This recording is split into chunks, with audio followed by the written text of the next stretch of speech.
It sounds to me like the only thing we're good at recycling in South Africa is ministers. And I mean, I say that in jest, and I suppose I've got to put it out there. Yes, there's narrative, Chandru, but at the same time, I mean, and I'd encourage you in the audience to go and have a look at, is plastic recycling a myth? Just Google it. And look at how powerful the narrative is against the plastic industry at the moment. Front cover of Time magazine last year. We all know fossil fuel companies are under a lot of pressure, and in Europe they're going to try and outlaw internal combustion engines, and we're moving to EVs. And so there's a lot of supply that's now moving into the plastics space. Just look at the investment going into crackers around the world. So I think we can't ignore the fact that there is going to be a lot more plastic going into the world from whatever source. And I think we need to be absolutely, brutally honest about that if we are to ensure that it doesn't end up on my beautiful beach in Zinkwazi. And I was really disturbed. I mean, this December walking along that beach, I've never seen so much polystyrene and plastic waste as I have. And for me, it's an area where I think there's some pretty low-tech solutions. We could put traps in rivers, for example. There are ways around this. But I want to move to understanding exactly what some of the issues are, particularly, and maybe if we can just start with the one around the dairy bottles, because I think that's very interesting. And we've got a question here from John Doe. Come on, guys. This is an open forum, Chatham House.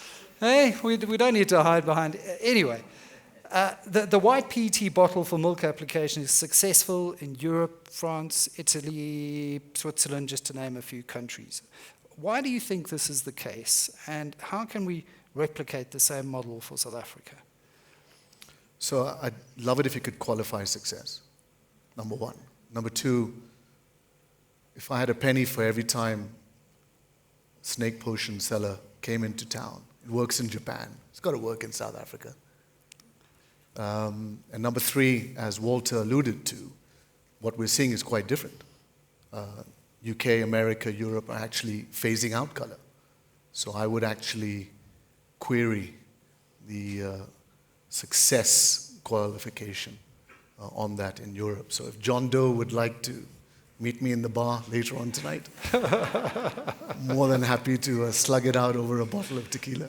Well, my follow-up is from Gert Klaassen, who we all know, and is happy to put it out there, and I'm sure we will have a tequila later. But if the opaque bottle in dairy allows for food security, so it's a longer shelf life, and the collection chain can separate its source, as per the HDPE white bottle, why can't this then be positioned as replacing a laminate board, which is hardly recycled at all? So did I understand correctly? Or recycled at very low levels, yeah. So that's the double tragedy of this particular case.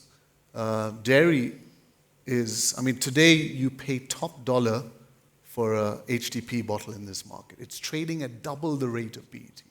So you are already in a packaging medium that probably enjoys close to 100% recovery rate. I'm being a little facetious, but I'm not far off. A white HD bottle today, good luck trying to find it. PET, we've got too much at the moment. So we're not even collecting all the good bottles out there. We're going to get there, Cherie, so don't take it personally. Why are we putting out challenging bottles when we're not collecting all the good stuff? Yeah, and I think on that point, I'm reminded of what Annabi said to me, and it was raised after her presentation, that the returnable PET is actually recyclable, certainly the one that Annabi showed in her slide. So I just want to correct that and put that on record. But I think that's a very good point. Yeah, maybe I could add that there's one thing, HDPE as a polymer, due to its, let's say, molecular chains, soaks up much more of, let's say, the substances it's in contact with. It's like a sponge a little bit, okay? So cleaning HDPE, putting it back to food grade is much harder than PET. PET has a sort of a barrierability. That's why it's perfect for food packaging, actually. So because it's easier, much easier to make it food grade again. So that's another case which would speak for PET, let's say, instead of HDPE, if we compare this, as a packaging as a whole.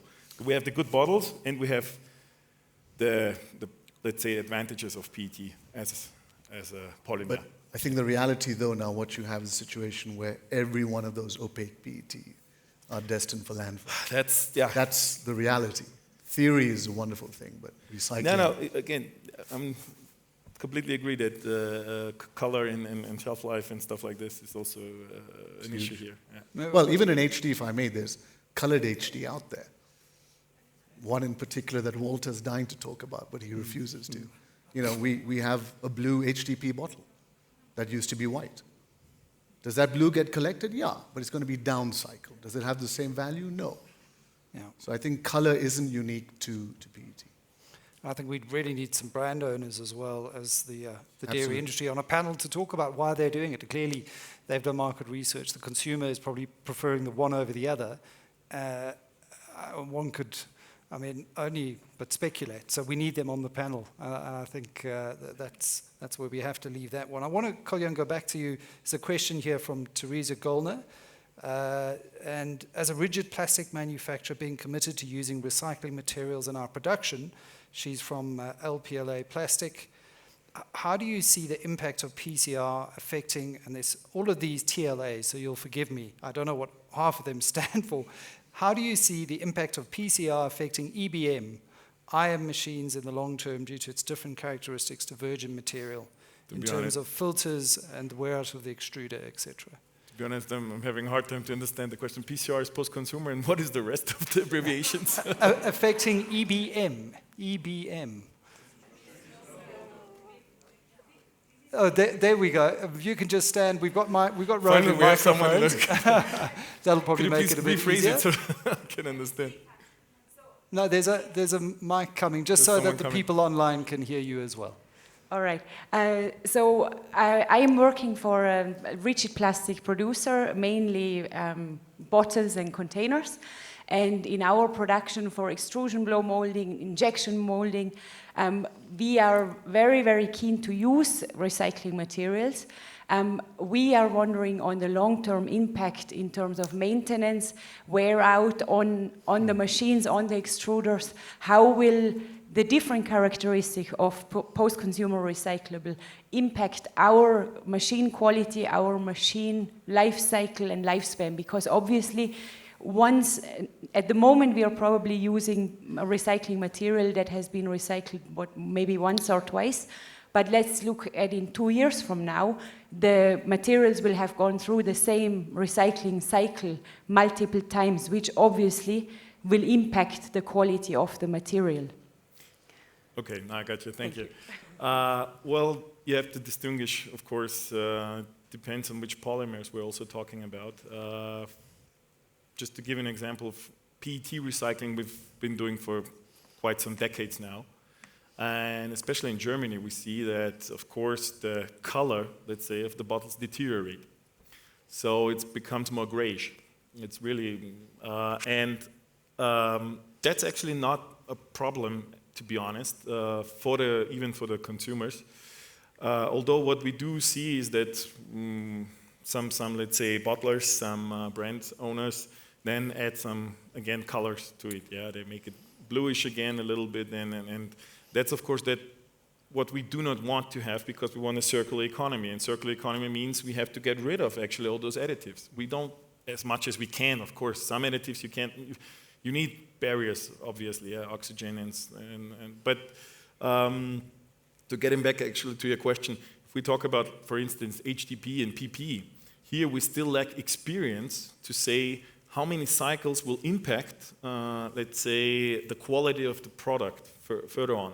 Regarding machine, let's say, downtime and processing, here the machinery producers themselves have to adapt. And we see that. For instance, injection molding, you mentioned injection molding, we have, not far from us, company Heidelmeier. They produce tools for injection molding machines, and they adapted their tools for, let's say, recycling material.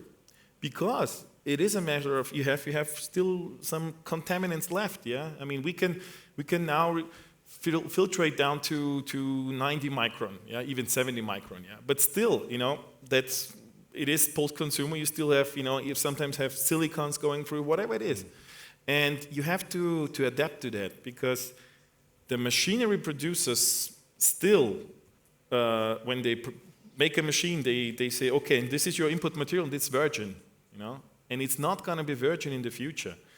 And if Clarence, can you put up the slide, please? I wanted to share this one slide with you. You see it, I don't know, hopefully. That's a study from McKinsey. And what's interesting about it is we were talking about this, that we have around 400 million tons now of plastics every year being thrown on the market as packaging, as product, whatever. But what does it say here? As you see, almost, it's 90-something percent, is made out of virgin. So that's the light blue below, yeah? So, and that's now, 2020, 2022, and so on. And they project, it could be, but it looks like it. If we continue like this, first of all, so what do we see here? Plastic as a material will increase by 2.5 times, So what we throw on the markets, it will be 1 billion tons by 2050. 1 billion tons of plastics will be up on the market. But, and the good picture about it, so it could be again, only half of it will be virgin then, not like it's now 95%. So the rest of it will be divided, as you can see, in mechanical recycling and chemical recycling. So again, getting back to what I was saying, chemical will not displace, or remove mechanical. But why I wanted to share this with you, all those, let's say, not only machinery producers, brand owners, everyone in that chain, in that industry, has to adapt in order to make this possible. Mm-hmm. So again, getting back to, sooner or later you as a customer can influence also your suppliers, your machinery producers. You can say, listen, I want to add 50% post-consumer material, or 25, or whatever. The brands have already done commitments. They said, Coke, Pepsi, Nestle, and all of those brands, they said, okay, by 2025, we want 30%, 50%. By 2030, we want maybe 100% in some cases. So they already made a commitment, and that's good, because that's a driver. And getting a call. So, and getting back to your question again, so you go up to your producer and say, listen, design me, please, a machine which can handle more post-consumer, because I do want to add more post-consumer material, for instance. Fantastic. Thanks, Karl-Johan. If we can get Helen back on the screen. Sorry, put it back. Helen, we haven't forgotten about you there, and hope you feel better soon. It just reminds me of where we were 3 years ago. Can you believe it? Where we would have been without the plastic in our N95. The developing world does seem to lag behind in advancing the circular economy. A lot of the case studies that I hear about or read about seem to be almost first world case studies. What do you see as the major contributing factors, and how can these be overcome in the developing world context to increase the pace of scaling up circular economy solutions? I think if you look at markets outside of those more developed, if you wish, then, the collection activity has actually been very strong. If you think about what's happened historically, and I'll tag on to Chandru's example of PET, collection activity was very strong. It was typically exported to other parts of the world, namely China, for recycling. And that hasn't really gone away. So I think in terms of that activity is still pretty robust. But of course, it's developing those end markets. So I think what I'm seeing developing at the moment is a focus on other markets to export to as a recycled product. And I know sometimes that can be considered quite contentious, but I think, from an emissions point of view, and whether the evidence is there that it really is more harm than good, I don't know. But I think actually learning how to produce product that can serve into some of these markets. So, I mentioned Europe structurally short, getting huge levels of imports at the moment from outside of Europe. I think if models can develop where exporters can learn on how to produce to the standards expected, and then, and they've got an outlet to do so, then absolutely why not? That'd be one model that could work and encourage, because equally the values are there for any supplier to take up on. So I think that's something that we're seeing at the moment developing. That allows then again investment into those domestic capacities developing. But I think it's back to what we're saying, and I think, as I've said, really need that legislative kind of package coming together to really encourage that recovery, that recycling, supporting on investment in actually setting up the capacities. But absolutely, it's what's really critical is getting that end market development, which hasn't really been as strong in these cases yet because of the challenges just mentioned in terms of building up that supply to be very robust and consistent, and then in terms of volume as well as quality. So I think it is back to that kind of whole loop of players really being on board, and government really being a stimulant to that in terms of supporting the recovery aspect. But yeah, end users really getting on board with knowing that maybe that the supply isn't where they want it today, but yeah, absolutely working with the partners that they can bring that on leaps and bounds potentially. Yeah, it certainly isn't where we need to be. Walter, I don't know if you want to add from your experience what some of the key success factors are to enable a move towards more circularity in the local industry. In the Sorry, that was just for Walter. Thanks, Helen. Okay. Yeah, in the local recycling industry, yeah. I want to give you an example. We have taken we're part of CropLife International. That's a initiative globally to clean up farms. And the crop protection containers coming from the farms, we haven't had really a good solution for it. It went into poles, into fencing, it went into bags. And we found the willingness of the industry to use that material and make new containers with it. And we've got 2 converters currently in South Africa that is manufacturing it. So I think it's more the willingness. It starts with the supply side, with the sorting and the way that the material is supplied to you. Otherwise, we've got to just sort much more intense. And then I think the willingness is more important. Yeah. And as I said, it would have been nice. And that's what happened in our instance. It was a carrot. It was people that wanted to do it. It wasn't legislation, I think, that forced them. In terms of the economics, Chandru, maybe you can just build on that slide you put up. What was it, 90,000 tons, 512 million rand? What is that, just over 5,500 a ton, roughly, rand?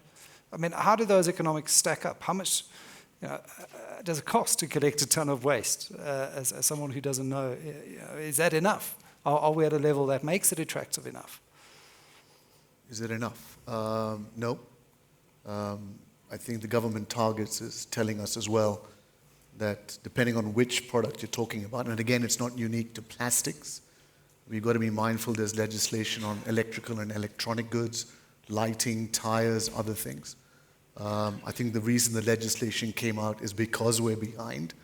The reality is we have to derive value from the value chain to make sure we hit the targets.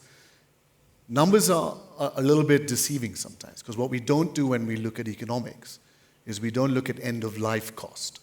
We're very good at looking product from the standpoint of what does it cost to make, what does it cost to distribute, and what does it cost to retail. Add that up, make a margin, business as usual. The forgotten element as well, guess what? There's a cost to solid waste, trucks, landfill cost, and the hidden costs in terms of societal, in terms of healthcare, what it does to your air quality. Until we can get some good numbers around that, I think we're going to find it difficult to end this debate about how much is enough. But right now it's very skewed in terms of looking at business as usual versus what not just government, but societies are now asking us to do about plastics. Yeah, but I am encouraged, back to what I said this morning, that we are seeing the market respond with solutions around chemical, mechanical recycling. And as the technology improves, we see we're able to do it at very efficient throughputs as well. With that, Gert, Koljan wants to know, what are the capacity throughputs for the different polymers? And what is the cost for such a machine regarding globally scaled technology?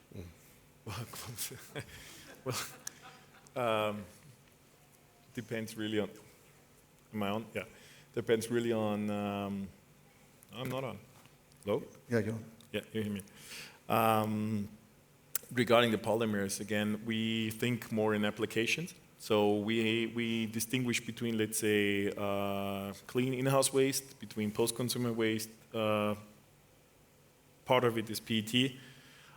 So capacities can be from, 100 kg per hour up to, for PET, we have a 6-ton machine now, so 6 tons per hour.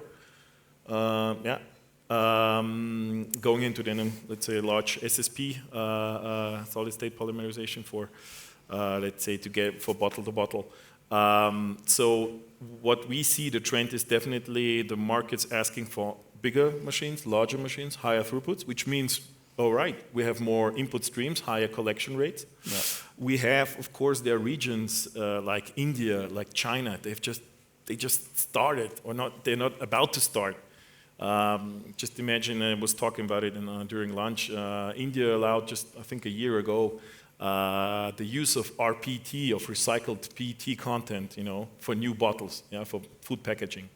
And I think only up to 25%. But that alone is a huge driver. Yeah? So we already sold a lot of machines there for bottle-to-bottle recycling. They were sitting on the feedstock already. I mean, the highest collection rate in the world, if you know, is in India, 99%. I was surprised, really shocked actually to hear that. So they had the feedstock, but they couldn't use it within their own country. So they exported it, and also that's one thing I think we need to, regarding the, let's say, increasing recycling rates and also upcycling sort of, is we need to try to go back into the very same product. So if it was an HDPE bottle for shampoo, then put it back into an HDPE bottle for shampoo. But of course, the technology was lacking. We haven't yet actually exhausted all the possibilities of mechanical recycling, what could be done, in order to do that. But we actually need bottle to bottle, real bottle to bottle, and not bottle flakes going into fiber industry, which is actually, from our point of view, downcycling. Yeah? But I think 2/3 in the world go, for all of the bottled flakes, go into textile, which of course changes now that bottles or brands are actually sucking up all those volumes. But so there's a lot more where the industry itself has to, apart from, let's say, increasing, of course, collection rates, and that's definitely the one thing we need to do. And also we have to do our homework regarding, let's say, technologies and possibilities, what else we can, let's say, achieve. Well, we could learn a lot from India in terms of collection rates by the sounds of things. Can I ask a question? It's because of the Indian. What is the cost of a bottle-grade, food-grade bottle machine? Doing a ton an hour versus a PET machine. Doing a ton an hour, food-grade. What do we mean? Hold on. If I want to buy an HDPE bottle-to-bottle machine that produces 1 ton an hour versus a PET 1 ton per hour, what will the cost be? I think that was the question. How much will it cost? Getting back to the cost, I didn't get to that. Be careful now. No, I'm not. No, it's okay, don't worry. No. The difference is, for instance, if we talk HDPE, talk about HDPE and food grade, it would be a 2-stage process. So it's not only the extruder, it's also the so-called, as we call it, the refresher unit. So we would then take the pellets after the extrusion process and flush the pellets with hot air to take out all the remains, all the molecules that are left, to get food grade. So we have already FDA approved machines. So it's a 2-stage, it's in the TV Plus and the refresher. That together will cost you approximately the same as a PET, for, let's say, for 1 ton, I guess, yeah, as a PET bottle recycling machine, where the process is similar, where you have the extruding part, and then the SSP, the column, let's say. So, as a matter of fact, there's not much difference, I think, in investing in either. I mean, the larger you grow, there will be a difference. So larger PET plants will definitely cost you more than larger HDP plants, definitely. So if we're talking about 2 tons, 2.5, I would say there definitely will have lower costs for HDP. Right. Bottle recycling, food grade, yeah. It is a lot more energy efficient, though, which I think in the South African context is rather important given our energy supply constraints. But just as we wrap up, Helen, one more question. Again, from John Doe. What lessons can be shared to drive more recycling in PP? I'm guessing he means polypropylene plastics. And why isn't PP recycling as established in South Africa? We do a lot of PP. I think about 50% of our plant is doing polypropylene. The challenge that we've got with polypropylene is it's not easy to identify the different types of polymer. So homopolymer with a copolymer. You've got to identify the product. And your people, I mean, when we start going with the identifying of the polymers, with the fiber optics or the sorting system, maybe that will help. But that's our biggest challenge. So developing a product, an upcycled product that can go in the automotive part, like what we're doing now, developing now, it's much more difficult. Most of the polypropylene will go into a normal injection molding product. And I think that is our biggest challenge. I don't know about the rest, but it's just the different types of polymers. With an HDPE, it's much easier to identify the different products by the polymer. Helen, just to bounce that back to you, I mean, what is the global view on that? What are the lessons that you can share from your vantage point to drive more PP recycling? I think Walter's kind of touched on some of the challenges there in terms of it comes back also to collection and sorting and being able to separate that out. If you think about in comparison to, let's say, PET, where there are more finite applications, PP is much more widespread. So when you're collecting that material to sort it back to what you want to recycle, particularly if you're trying to get to a closer closed loop recycling, the collection and sorting is the biggest challenge for PP recycling. I think there have been natural barriers in terms of, again, things like the regulatory framework around food contact hasn't been always favourable to polyolefins. So that's something that probably needs to be looked at. But I think, it's successful where it is, in terms of the particular applications of the automotive and construction areas are, great adopters of that recycled material because the current systems can produce the quality and, that they can use in those applications. So it's really about uplifting that capability in collection and sorting to get a higher grade material that you could actually start aiming for some higher value applications, but not quite there yet, really. It's amazing how much of it comes down to that particular point. Just as a last, fairly difficult one to answer, but just as a point that needs to be made from Taryn Johnson at Henops Revival, and maybe Chandra, you can just finish on this one. How should we go about regulation in a generally non-compliant country where you have the best laws and regulation and it really does seem to fall down on a lack of enforcement and a lack of governance? How do we get around that?